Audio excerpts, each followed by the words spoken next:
Rajasthan board कक्षा 10वीं हिंदी का पेपर दोस्तों जो कि आपका 12 मार्च को लगने वाला है, उसके लिए शेखावटी मिशन 100 की तरफ से बहुत ही बड़ा अनाउंसमेंट है कि इस बार के जो पेपर आने वाले हैं वो मैक्सिमम शेखावटी मिशन 100 या फिर आरबीएससी के द्वारा जो जारी की गई क्वेश्चन बैंक थी उसी में से आपका पेपर आएगा। तो आपको इस सारे प्रश्नों को देख लेना है भाई। जिन्होंने नहीं देखा है पेपर अभी तक वो ज़रूर देख ले भाई। एग्ज़ाम से पहले बहुत कम समय आपके पास बचा है। और ये सारे पेपर दोस्तों, सारे क्वेश्चन बैंक और शेखावटी मिशन के क्वेश्चन बैंक हो गए, सारे आपको हमारे ऐप पे मिल जाएंगे। ऐप का लिंक आपको डिस्क्रिप्शन बॉक्स में दिया गया है, जहाँ से आप ऐप डाउनलोड कीजिए और अपनी अपनी कक्षाओं के क्वेश्चन बैंक डाउनलोड कर लो भाई। और उन्हीं को पढ़ लो भाई, ज़्यादा टाइम नहीं है, आपने काफ़ी पढ़ लिया है, उनको रिवाइज कर लो, आपके लिए बहुत महत्वपूर्ण है। तो चलिए यहाँ पे स्टार्ट करेंगे। कुछ प्रश्नों को हम देख लेते हैं यहाँ पे कि शेखावटी मिशन 100 की तरफ से जारी पेपर है वो कौन कौन से प्रश्न इंक्लूड किए गए हैं। यहाँ पे पहला प्रश्न आप देखेंगे कि कौन सा शब्द इक प्रत्यय से नहीं बना हुआ है। तो यहाँ पे अत्यधिक शब्द हो जाएगा, इसमें आपका अति उपसर्ग लगा गया है, ठीक है। जबकि यहाँ पे पूछा गया है प्रत्यय, ठीक है। अब देखिए यहाँ पे अगला प्रश्न है। नेक्स्ट प्रश्न है यहाँ पे निजवाचक सर्वनाम का उदाहरण आपको बताना है। तो निजवाचक का मतलब क्या हो गया, जो खुद के बारे में स्वयं के बारे में बताता है उसको निज बोलते हैं। तो यहाँ पे ऑप्शन नंबर सी हो जाएगा, मैं अपना स्वयं कर लूँगा वगैरह, ठीक है। अब देखिए कली का स्वपन कैसा था, ये आपको पाठ के आधार पे बताना है। स्मृति पाते से क्या आशय है। रास्ते का भोजन होता है, रात का भोजन होता है, स्मृति रूपी संबल होता है, या फिर एक प्रकार की दवा है। रामचरितमानस में प्रयुक्त मुख्य छंद कौन सा है। फसल कविता में किसको संदेश दिया गया है। तो ये सारे प्रश्न आपको करने भाई।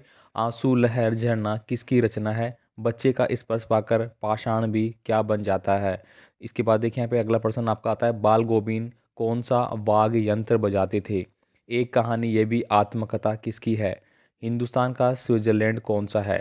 तो ये आपको करना है। मैं विज्ञान का विद्यार्थी हूँ, विद्यार्थी शब्द का संधि विच्छेद क्या होगा। तो संधि विच्छेद वगैरह है, सारे आपको क्वेश्चन बैंक में सब चीज़ें एक एक दी गई है। तो इसके 2-3 प्रश्न पेपर जारी किए गए थे, अलग अलग मॉडल पेपर 2-3, उनको आप कर लो भाई। 100% आपकी परीक्षाओं में वहीं से पेपर छपेंगे। ये पेपर मैं आपको जो बता रहा हूँ वो एक बार से रिवाइज करवा रहा हूँ छात्रों को कि इन प्रश्नों को देख ले आप, और इनको अगर नहीं पढ़ा तो पढ़ लेना भाई। फिर देखिए यहाँ पे रिक्त स्थानों के प्रश्न जो पूछे जाएंगे। यहाँ पे देखिए शब्दों में प्रयोगानुसार रूप परिवर्तन जो होता है वो किसका होता है। घोड़ा तेज दौड़ता है। वाक्य में विशेषण क्या है। विशेषण क्या होता है कि जो भी विशेषता बताता है किसी की। अब दौड़ना उसकी विशेषता हो गई, ठीक है। अब यहाँ पे तेज की बात करें तो ये इसमें क्या हो जाएगी, क्रिया विशेषण हो जाएगी आपकी, ठीक है। नेक्स्ट देखिए हिमालय शब्द में संज्ञा का उदाहरण है। इसमें कौन सी संज्ञा है। संज्ञा भी आपकी अलग अलग होती है, जातिवाचक होती है, व्यक्तिवाचक होती है, स्थानवाचक होती है, इस प्रकार से वो आपको बताना है। कर्म के आधार पर क्रिया के भेद आपको बताने हैं। तो कर्म के आधार पर आप क्रिया के भेद बता सकते हैं भाई, अलग अलग होते हैं। अगर बात की जाए तो कर्म के आधार पर शायद 6 प्रकार के होते हैं। अब देखिए यहाँ पे प्रतिदिन में कौन सा समास है। तो प्रतिदिन में आपका अवयवी समास हो जाता है, ठीक है। इसके बाद देखिए लिंग वचन काल के अनुसार जिनका रूप बदल जाता है उन्हें क्या बोलते हैं, वो आपको यहाँ पे लिखना है। फिर देखिए यहाँ पे आपको एक गद्यांश पूछा जाएगा, और गद्यांश में आप पढ़ेंगे पूरा। यहाँ पे देखिए आधुनिक काल में नारी एक बार के लिए अपनी पूरी शक्ति क्षमता साहस की समाज दिखाई देने लगती है। तो यहाँ पे नारी के बारे में एक जो है स्टेटमेंट दिया गया है, और ये प्रश्नों के आंसर आपको देने हैं, ये आप देख लेना। निम्नलिखित अपठित गद्यांश को पढ़कर दिए गए प्रश्नों के उत्तर आपको लिखने होंगे। तो एक अपठित गद्यांश आपको पूछा जाएगा, तो ये आप देख लेना भाई, बहुत ही इंपॉर्टेंट आपके लिए। इसके बाद देखिए जो क्वेश्चन आंसर होंगे आपके बुक के, वो आप यहाँ पे देखेंगे कौन कौन से आपके लिए इंक्लूड किए गए हैं। पहला है यहाँ पे बाल गोविंद भगत किस प्रकार के व्यक्तित्व को अधिक स्नेह का पात्र मानते हैं और क्यों। घर की धरती सॉरी घर की गिरती अर्थव्यवस्था को पिताजी की व्यक्तित्व पर क्या प्रभाव डाला था। फसल कविता के अनुसार आपको बताना है ये। उद्धवत्व के व्यवहार की तुलना किससे की गई है। आपके विचार में भोलेनाथ अपने साथियों को देखकर सिसकना क्यों भूल जाता है। जापान में अज्ञे एक जले हुए पत्थर पर एक उजली छाया देखकर क्या सोचा। यहाँ पे देखिए अकल पर पत्थर पड़ना मुहावरे का अर्थ और वाक्य में प्रयोग करना है। इसके बाद देखिए सेकंड सेक्शन होगा आपका थर्ड वाला, जो कि इसमें आपको एक ध्यानपूर्वक पढ़ना है गद्यांश, और प्रश्न के उत्तर आपको देने हैं। तो ये आपको यहाँ पे मिल जाता है, ठीक है। तो ये कौन सा है भाई। ड्राइवर से कह दिया चौराहे पर रुकना नहीं, आज बहुत काम है, आगे पान आगे ही खा लेंगे, लेकिन आधा से मजबूर आंखें चुराए आते ही मूर्ति की तरफ उड़ जाती है।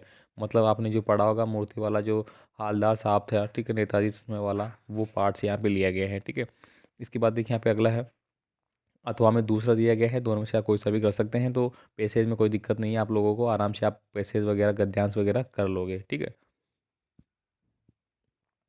इसके बाद देखिए यहाँ पे कैप्टन चश्मे वाले का व्यक्तित्व हालदार साहब की सोच से कैसे भिन्न था। इसके अलावा दोस्तों मैं आपको बता दूं कि अगर आपको हिंदी का, सामाजिक विज्ञान का, ठीक है, और जो आपका व्याकरण है, हिंदी हो गई या इंग्लिश, सभी के क्वेश्चन है वो टेस्ट सीरीज के रूप में हमारे ऐप पे आपको मिल जाएंगे। और 100% जो है वो लगभग आपको 70 से 80% है वो सभी सब्जेक्ट के मिलेंगे, जिनको आपको अच्छे से कर लेना भाई। और जिससे कि आपकी तैयारी है वो ऑब्जेक्टिव टाइप के और फिल इन द ब्लैंक की अच्छे से हो जाएगी। तो चलिए आगे देखिए यहाँ पे मनु ने अपनी माँ को व्यक्तिहीन क्यों कहा है। यह तंदुरीन मुस्कान कविता में कवि ने मानव जीवन के लिए किस सत्य को प्रकट किया है। उत्साह कविता का केंद्रीय भाव देखिए, तुलसीदास का कर्तृत्व एवं व्यक्तित्व के विषय में आपको लिखना है। यश पल का जीवन परिचय है, प्रत्यय बताना है। लेखक ने अपने आप को विस्फोटक का भोक्ता कब और किस तरह महसूस किया। माता के आंचल पाठ के आधार पर लेखक के पिता की दिनचर्या हमें क्या प्रेरणा मिलती है। इसके बाद देखिए यहाँ पे एक निबंधात्मक प्रश्न होगा, जिसमें देखिए आपको पर्यावरण संरक्षण हो गया, मेरा प्रिय कवि हो गया, आत्मनिर्भर भारत हो गया, और चुनाव का एक दृश्य, वैसा ही आपको करना होगा। इसके बाद देखिए स्वयं को मनोहरपुर निवासी रविंद्र मानते अपने बड़े भाई वेदांत को नीट परीक्षा में सफल होने पर बधाई पत्र आपको लिखना है। या फिर विद्यालय में एक खेल प्रतियोगिता आयोजन कराने की अनुमति देने हेतु अपने प्रधानाचार्य से अनुरोध आपको करना है। इसके बाद देखिए रक्तदान के लिए प्रेरित करते हुए आकर्षण विज्ञापन देना है। या फिर अथवा है आपके शहर में पुस्तक मेले का आयोजन हो रहा है, इसके लिए एक विज्ञापन तैयार कीजिए। तो इस प्रकार के प्रश्न है वो आपके एग्जाम में इंक्लूड होने की पूरी संभावनाएं हैं। तो शेखावटी मिशन 100 और आरबीएससी की जो जारी क्वेश्चन बैंक है वो अच्छे से कर लेना भाई लोगों, उन्हीं में से आपके पेपर बनेंगे, बार बार बता देता हूँ मैं आपको। और बाकी आपकी मर्जी है आप कैसे पढ़ रहे हैं, टेस्ट जरूर देना आप पे जाके, आपको बहुत लाभ मिलेगा भाई। मिलते हैं अगले इन्फॉर्मेशन के साथ, धन्यवाद।